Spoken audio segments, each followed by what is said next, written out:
Hello, my name is Bob Toews, and you're listening to Catholic versus Catholic. Tell the listeners a little bit about yourself, who you are, what you believe, and how you came to believe what you believe.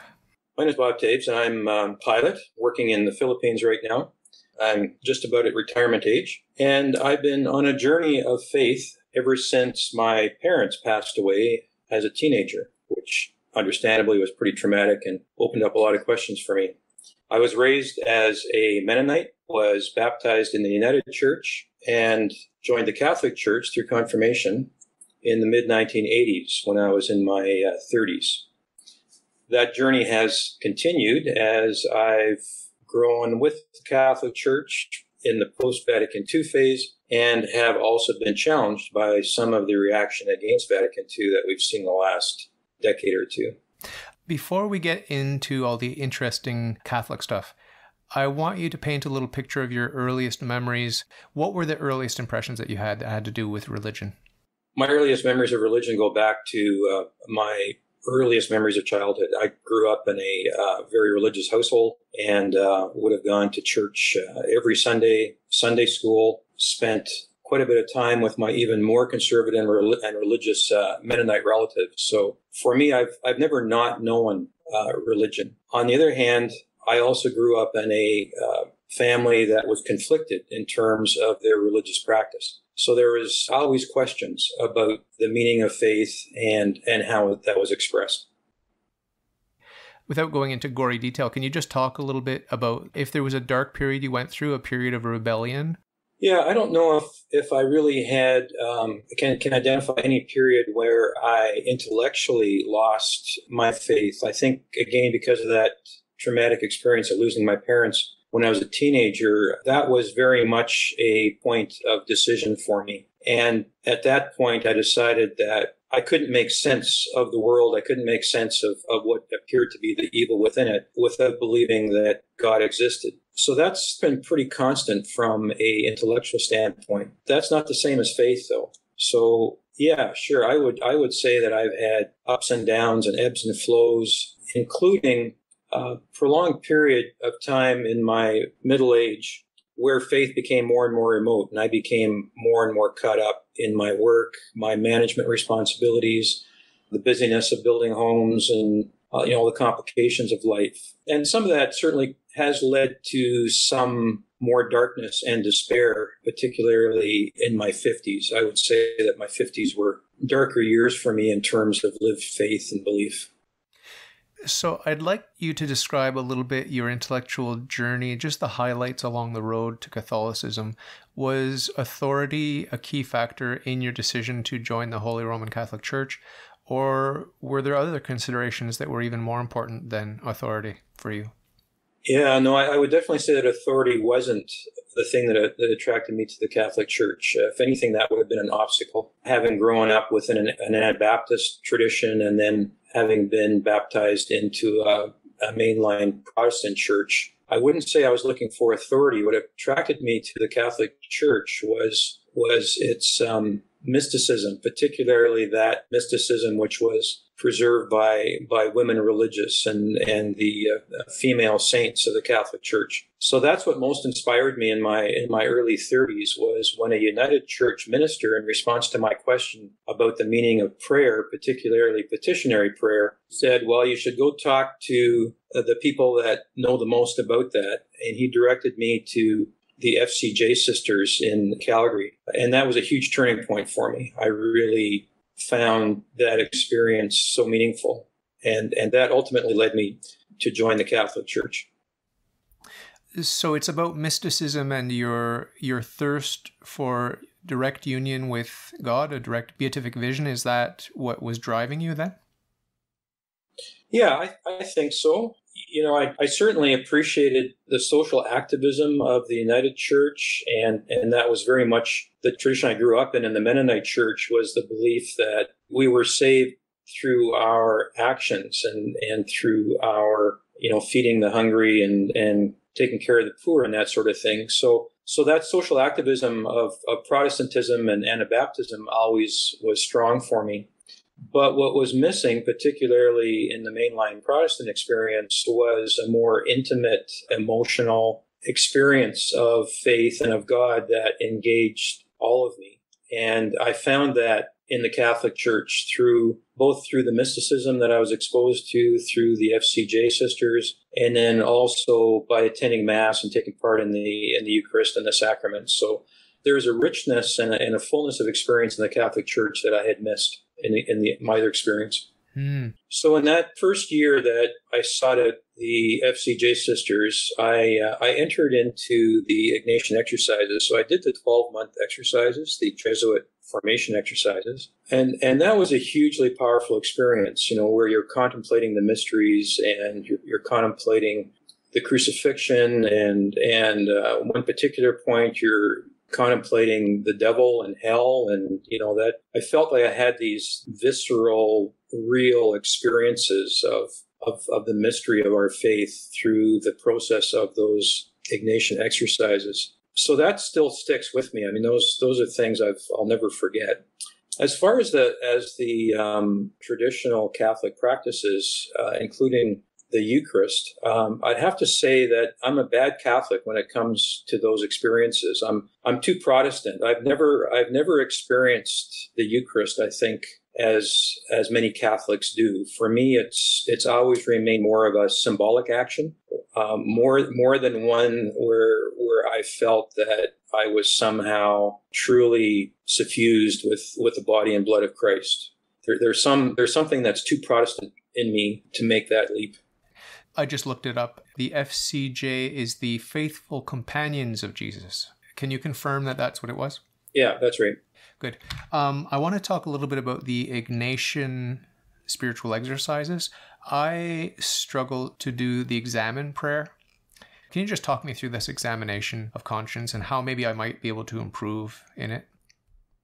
No, I'm in no way qualified to do that. My own practice has dropped off over the years, so I no longer do a daily examen, even though it would probably be good for me. The only thing I can suggest is what I did briefly go back to the FCJ for some spiritual direction, and the sister that I saw then suggested that I not use the examen format that's suggested in the exercises, but that for my examen instead I reflect on encounters during the day where I felt that God had been present to me. So it was an examen more to increase my awareness of God and my gratefulness for God's presence in my life, rather than focusing on my failures or what I hadn't done that day. And I found that helpful at the time, because the old practice of examen, I wasn't able to do it anymore. You mentioned that maybe you're a little bit lax in some of your practices and even in some of your adherence to dogmatic doctrine that you must adhere to. Can you just talk a little bit about how you don't quite fit into the mold of a true and faithful Catholic, at least on paper? Yeah, and that's really a very important question for me these days, because I would say I've become a non-practicing Catholic. I only irregularly go to Mass.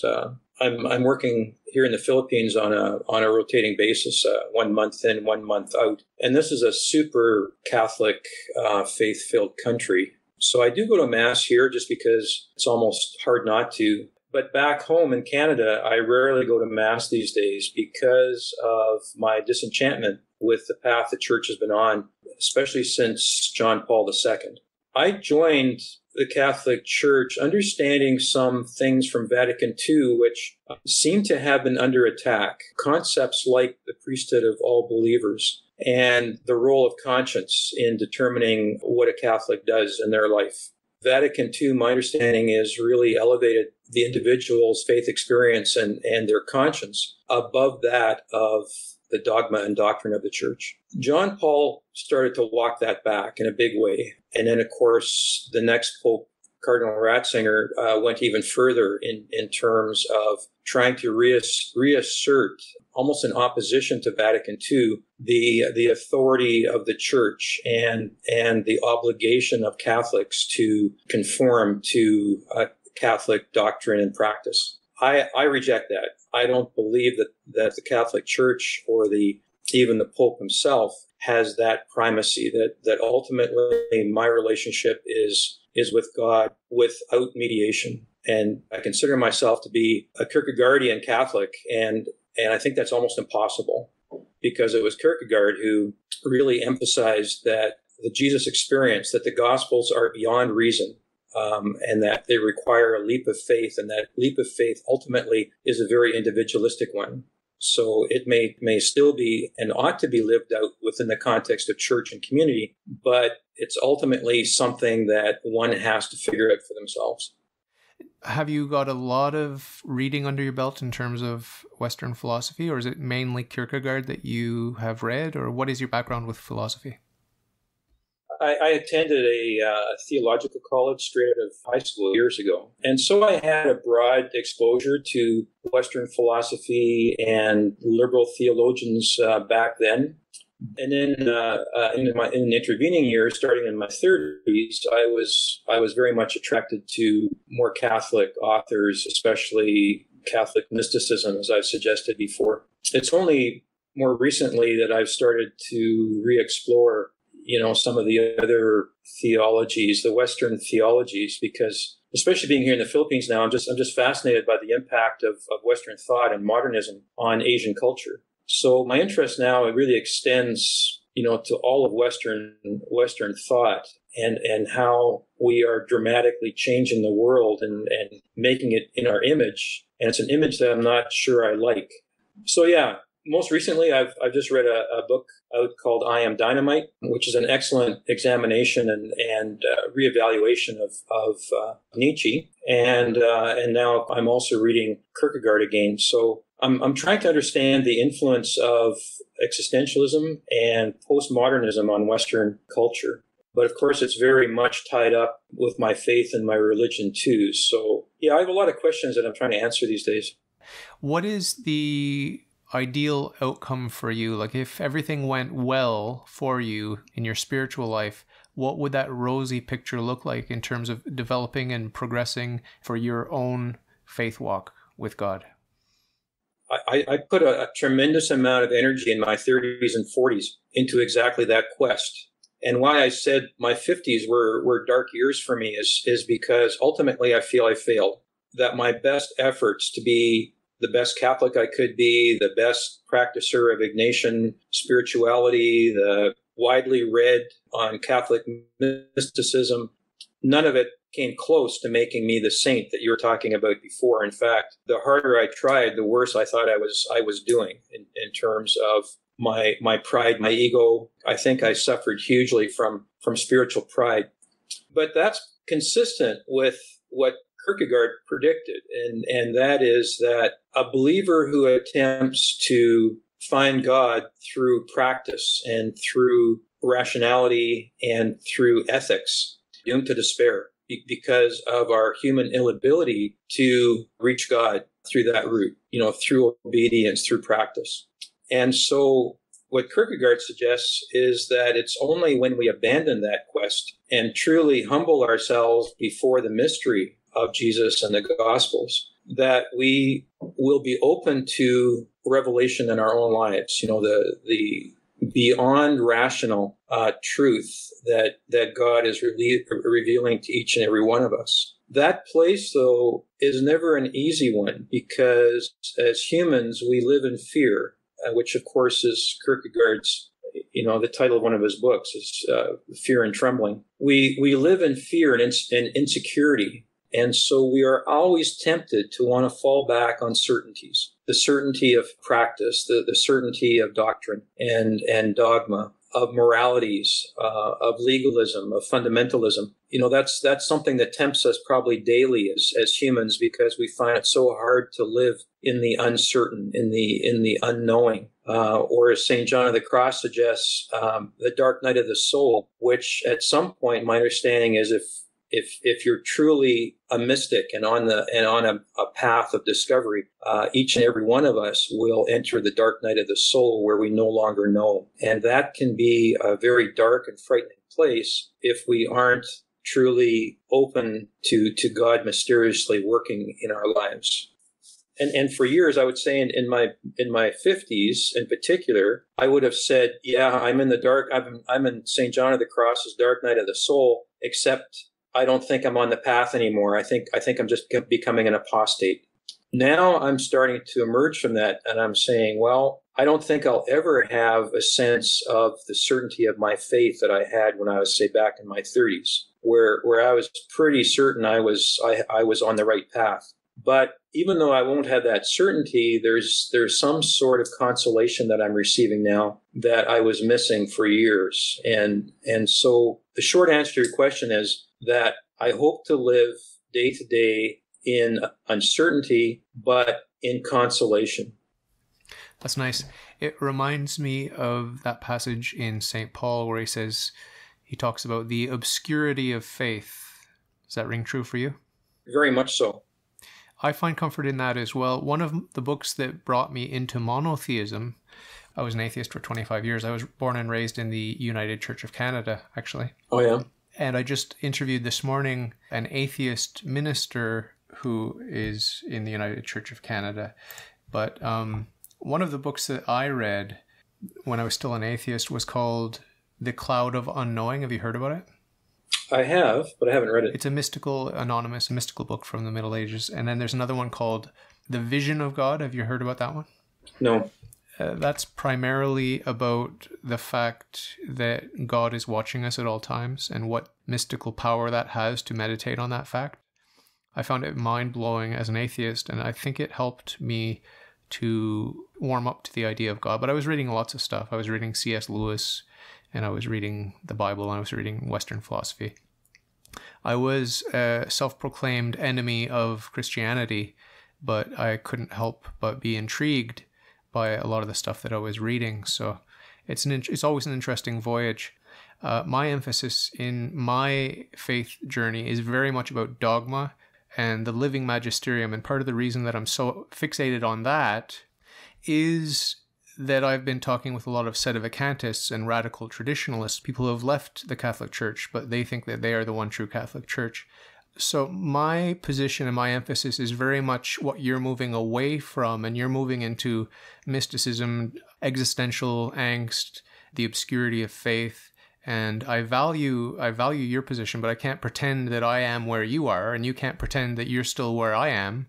But what can you say to me, given the fact that my emphasis is so rigid and so dogmatic and so intellectual? I'm also have been very much affected by Ernest Becker. He suggested that Freud got the description of our pathologies, our psychological and spiritual pathologies right, but he got the reason wrong. Becker believes that our shadow sides are not a result of some Oedipal complex or some sexual thing, as Freud suggested, but rather it's inherent in our birthing process and our discovery of our separation from first our mothers and then also at a spiritual level, our separation from the ground of our being from our Creator. And that is, as humans, what we all share is this fundamental existential angst, this fear of our separation and our aloneness in the world. And that drives humanity to search for meaning, for faith. And so as a result, Becker claims that virtually every human being without exception, atheists included, develop symbolic belief systems which give us a sense of security and belonging. What Becker suggests, without necessarily prescribing any one particular faith, although he does hint at, is he does suggest obliquely that Christianity is probably one of the best, if not the best. But he suggests that the ability of our symbolic belief system to help us cope with our fears and anxieties is dependent upon several things. But one of those is transcendence. The size of the community that holds similar beliefs, the more people, the bigger the community, the more power it has to address our need for security and belonging. But he also says another critical test, if we're choosing our faith, is to understand its negative effects. What does believing in something, how can that or how may that negatively impact others who believe something else? Becker believes that all conflict in this world is a result of competition between symbolic belief systems. And that, of course, would include capitalism versus communism, and it doesn't have to involve a deity. So anyways, I guess that's all I'd throw out, is that I wouldn't want to attack or undermine your particular understanding of Catholicism or Christianity, but I think all of us need to understand how our particular faith and belief system may affect others. So my fear or my caution, if one is finding oneself becoming a doctrinaire, quite attached to a particular ideology or doctrine or dogma, is to ask oneself, how does that help or hinder one in truly being open and loving others of diverse beliefs and faiths? How does it help or hinder our communion with others? You mentioned legalism, and that brought to mind our Holy Father, Pope Francis. What do you think of Pope Francis and his apparent emphasis on fighting against rigidity in all its forms in religion? What do you think of him? Well, I generally are very supportive of that position and some of the statements that he's made. I will be more impressed, though, when I see the Catholic Church and Pope Francis acting to address the isolation of our priesthood and the lack of intimacy that they experience. Until I see the Catholic Church doing something about the poverty that our priesthood lives in, I'm not going to be very impressed. Okay. I agree that we're all impoverished, especially the pedophiles and the homosexuals and those who are aberrant in their sexuality and those who break their vows of chastity. Those are even more wounded than those who are able by God's grace to keep their vows of chastity. I agree with you on that, but I don't agree that we necessarily need marriage for our priests. Of course, it's a discipline which could change tomorrow and it wouldn't upset me. Whereas if the Pope were to declare that women can be priests, then I would leave Christianity altogether. Have you read the Catechism, and do you like what you see in there? No, I think it's regressive. It's putting emphasis again on our sinfulness, on power-based images of God, and it's definitely has misogynistic elements in it, which I don't like. So it's not inclusive. The new liturgy has taken a big step backwards in terms of its inclusiveness. Okay. Do you like the traditional Latin Mass? No, I've never experienced it, and I definitely don't like it. Okay. No. This is absolutely essential. Vatican II did the right thing by turning the priest around, by involving the laity intimately in the Eucharist and the communion. Any movement back towards the Latin Mass, including some of the literalism of the most recent liturgy, I absolutely am against. And that could very easily be the reason why I leave the Catholic Church formally at some point. Are you pro-choice or pro-life? Could you answer that question? I don't think that's a meaningful question. I think, of course, I'm pro-life, but to me, that means that we have to be pro-life in every decision we make. And that includes being compassionate when you have a woman who has become pregnant and for whatever reason doesn't feel that they can support that pregnancy. We need to take birth control seriously. We need to support women in their need to have careers and work and support families and that sort of thing without forcing unwanted pregnancies on them. It's the whole package, and that's what I also disagree with the Catholic Church right now, is that you can't just focus on the pro-choice, pro-life question as though it's a binary. You have to look at social justice questions in general, and the Catholic Church has not done a very good job of supporting women. What about other delicate issues like women in the priesthood and same-sex marriage? Where do you fall on those issues? Supportive of both. What would you say if someone said you're a liberal Catholic? Is that something that rings true to you, or does that sound disparaging? Or are you comfortable with the term liberal as a prefix to your Catholicism? I don't know what a person would mean by that in terms of placing me in the overall theology. Okay. But sure, I mean, I'm politically, I'm very much a progressive. I'm not a conservative. Okay. So at the end of my episodes, I always ask my guests to just give a little closing thought, something nice and positive, just a little message of hope. So what do you think that you might be able to say to anyone that's out there listening now? So this discussion of faith and Catholicism in particular has a good reminder to me of the importance in faith and belief in terms of living a hope-filled, generous life. And I think that's particularly important as we meet others who may have different beliefs, different faiths, different gods or no gods. Our call, I think, is to always meet people in the fullness of our humanity and in our quest for understanding and truth.